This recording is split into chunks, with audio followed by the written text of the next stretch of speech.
एक इंसान की जब नौकरी जाने वाली हो, जब नौकरी छूटने वाली हो, तो वह बहुत ही डिप्रेशन में चले जाता है, स्ट्रेस हो जाता है और वह बहुत ही दुखी हो जाता है।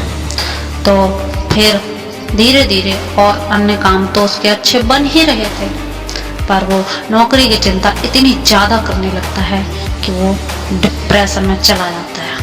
घर वालों से चिड़चिड़ाने से बात करने लग गया, लेकिन कुछ समय बाद वो समय बीत गया और फिर धीरे धीरे उसका जीवन भी बीत गया। लेकिन जब वह धीरे धीरे मृत्यु के द्वार पे पहुंचा तो फिर ईश्वर से उसकी मुलाकात हुई। ईश्वर ने उसे प्रेम से छुआ और जैसे ही ईश्वर ने उसे छुआ, वो जितने बंधनों से बंधा था सबसे मुक्त हो गया। टाइम से, स्पेस से, सब कुछ जैसे एकदम खत्म हो गया हो और वह एकदम फ्री हो गया हो। अब उसे हर चीज का एहसास हो रहा था, जो बीत गया और जो भविष्य था सब कुछ उसे क्लियर दिख रहा था। तभी भगवान बहुत निराश हो गए और उससे पूछ लिया कि अच्छा, आखिरकार तुम ये बताओ, जो तुम्हारे जीवन में 1 साल का समय था, जिस पर नौकरी जाने का खतरा था, उस जीवन को तुमने इतना चिंतामयी होकर डिप्रेशन में क्यों बिताया? जबकि तुम ये सब जानते थे कि यह समय भी बहुत दिन तक नहीं रहेगा और यह बीत जाएगा। क्या तुम्हें लगता था यह समय कभी बीतेगा ही नहीं? क्या उसके अलावा और कुछ अच्छा हो ही नहीं रहा था? पर फिर भी तुमने ऐसा क्यों किया? तो उसे बहुत ही ग्लानि हुई कि मुझे ये सब पता था कि यह समय भी नहीं रहेगा, लेकिन पता नहीं क्यों मैं बहुत ज़्यादा डिप्रेशन में था। और वह सोच में पड़ गया, कैसे मैं इतना मूर्ख बन गया। मुझे तो सब कुछ पता था कि यह समय नहीं रहेगा, फिर भी मैं कैसे डिप्रेशन में चला गया। मुझे पता था मैं कोई ना कोई रास्ता निकाल ही लूँगा, कुछ ना कुछ कर ही लूँगा, क्योंकि एक नौकरी पर जीवन नहीं टिका है।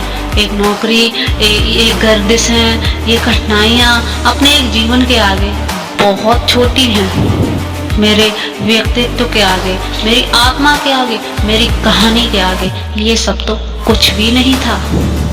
मुझे ज्ञात था इन सब के लिए मैंने कुछ ना कुछ तो कर ही लेना है, लेकिन सब कुछ ज्ञात होने के बाद भी मैं ऐसा मूर्ख क्यों बन गया और मैं इतनी चिंता में क्यों रहता था, जैसे कि जीवन ही खत्म हो गया है। ऐसे मान लो अगर तेज धूप हो और आप जा रहे हो सड़क पर और आगे कुछ भी नहीं दिख रहा है और सड़क ही सड़क नजर आ रही है, तो ऐसा लगता ये सड़क तो कभी खत्म ही नहीं होगी, ये हमेशा चलती ही रहेगी और इसी धूप में मैं ऐसे ही तपता रहूँगा।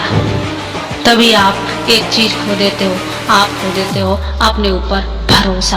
आपको लगता है ये तो कभी खत्म ही नहीं होगी और मैं इतनी धूप में तपता ही रहूँगा और कब तक मैं इसको झेलता रहूँगा। ये तो इतनी लंबी सड़क है, मैं तो बेहोश होने वाला हो रहा हूँ, मुझे तो प्यास लग रही है, मैं इसको पार तो कर ही नहीं सकता हूँ।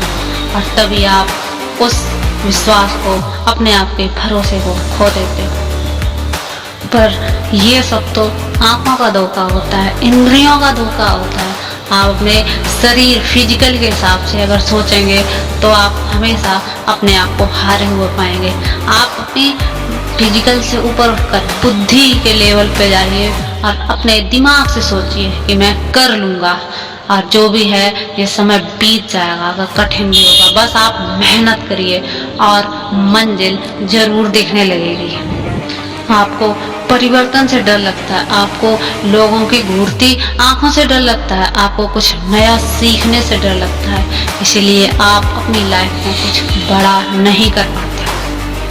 आपको डर से ही डर लगता है, लेकिन अगर आपको यह पता है कि हमें इस डर का सामना करना है तो ही आप सक्सेस हो पाओगे। इसलिए अपनी इंद्रियों की नहीं, अपने दिमाग की सुनिए, इंद्रियां को बस में रखिए और मेहनत करिए, सही रास्ता चुनिए, एक दिन आप अवश्य ही सक्सेस हो जाओगे। घबराने की, डिप्रेशन में जाने की कोई भी ज़रूरत नहीं है।